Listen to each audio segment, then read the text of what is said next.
Hello students, வணக்கம். Welcome to PSSZ Chemistry Channel for Easy Learning. இன்னைக்கு நம்ம பார்க்க போறது CBSE Class 12 Board Examல Electrochemistry Chapterல இருந்து Molar Conductivity Based Question, அதாவது Molar Conductivity Graph Based Question பார்க்க போறோம்.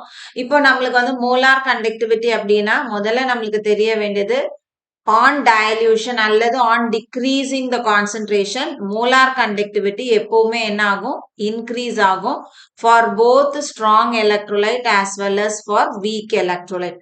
இப்ப ஸ்ட்ராங் எலக்ட்ரோலைட்டுக்கு என்ன ஆகுது அப்படின்னு பார்த்தோம்னா கிராஃப் வந்து அதாவது கான்சென்ட்ரேஷன் குறைய குறைய நம்ம கிராஃப் பிளாட் பண்ணோம்னா கிராஃப் வந்து ஸ்லோவா என்ன ஆகும் இன்க்ரீஸ் ஆகும். சரியா, ஸ்லோவா வந்து மோலார் கண்டக்டிவிட்டி ரைஸ் வந்து நம்மளுக்கு தெரியும். ஸோ அப்போ வந்து இந்த இடத்துல மோலார் கண்டக்டிவிட்டி இன்க்ரீசஸ் ஸ்லோலி. அதே வீக் எலக்ட்ரோலைட் பார்த்தோம்னா ஃபர்ஸ்ட் ஸ்லோவா இருக்கும், ஆனா nearing concentration to zero, concentration zero கிட்ட வரும்போது there is steep increase in molar conductivity. ஏன் அப்படின்னா நம்மளுக்கு வந்து இந்த கான்சென்ட்ரேஷன் ஜீரோ ஆகுற டைம்ல இங்க கம்ப்ளீட் டிசோசியேஷன் ஆஃப் அயான்ஸ் வந்து நடக்கும், அதனால அந்த வேரியேஷன் வரும். இப்ப நம்ம கொஸ்டினுக்கு போலாம். இந்த plot of molar conductivity versus square root of concentration following curves are obtained for two electrolytes A and B.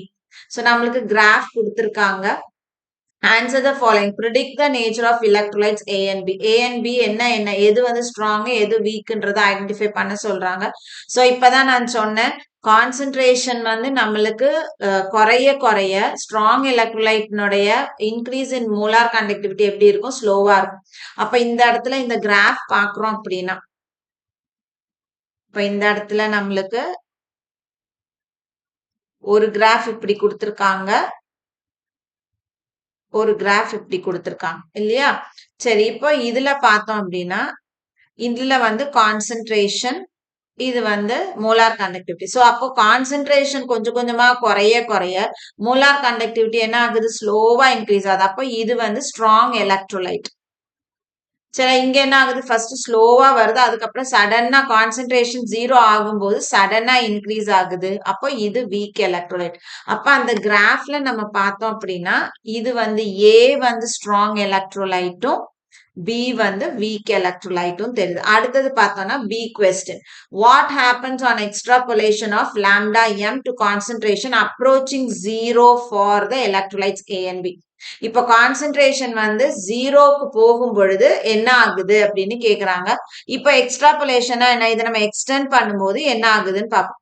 இப்ப இந்த லைனை நம்ம அப்படியே கொஞ்சம் கொஞ்சமா எக்ஸ்டெண்ட் பண்ணிட்டே வரணும். இது என்ன ஆகுது, இங்க கான்சென்ட்ரேஷன் ஜீரோ, இந்த ஜீரோ கான்சென்ட்ரேஷன்ல இது எங்க போய் நிக்குது, இந்த இந்த லாம்டா எம் வந்து அந்த ஆக்சிஸ்ல, அந்த ஒய் ஆக்சிஸ்ல ஒரு பாயிண்ட்ல போய் நிக்கும்.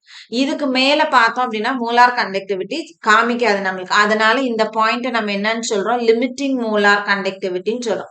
அப்ப ஸ்ட்ராங் எலக்ட்ரோலைட்டை நம்ம எக்ஸ்ட்ராபோலேட் பண்ணும் பொழுது கான்சென்ட்ரேஷன் ஜீரோக்கு போற நேரத்துல நம்ம என்ன டிட்டர்மைன் பண்ணலாம், லாம்டா நாட் எம் டிட்டர்மைன் பண்ணலாம்.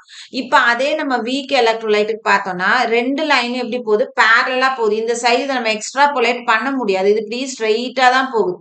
அப்போ இந்த இடத்துல எக்ஸ்ட்ராபோலேஷன் இஸ் நாட் பாசிபிள். யாருக்கு, வீக் எலக்ட்ரோலைட்டுக்கு எக்ஸ்ட்ராபோலேஷன் பாசிபிள் இல்ல.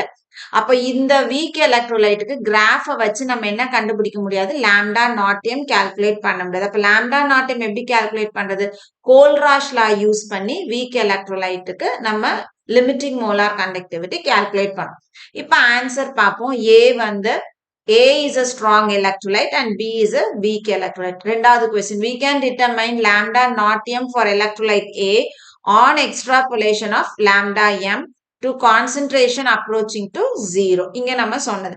And for electrolyte B, lambda m increases sharply near high dilution. Hence, an extrapolation of lambda m to concentration approaching zero is not possible. So, இந்த ஒரு graph, இந்த ஒரு questionல நம்ம வந்து இது மாதிரி எந்த கொஸ்டின் கேட்டாலும் என்ன பண்ண முடியும், ஈஸியா எழுத முடியும். ஸோ கிராஃப் வந்து கண்டக்டிவிட்டி பேஸ்டு கிராஃப் வந்து இது ஒண்ணு மட்டும்தான். ஸோ இந்த கிராஃப் ஞாபகம் வச்சுக்கோங்க. ஸ்ட்ரெயிட்டா அப்படி கீழே இருந்து மேல லைன் போகுதுன்னா ஸ்ட்ராங் எலக்ட்ரோலைட், கர்வா போகுதுன்னா வீக் எலக்ட்ரோலைட். சரியா? ஸோ கண்டிப்பா இந்த கொஸ்டின் வந்து ஈஸியா இருந்திருக்கும்னு நினைக்கிறேன். தேங்க்யூ.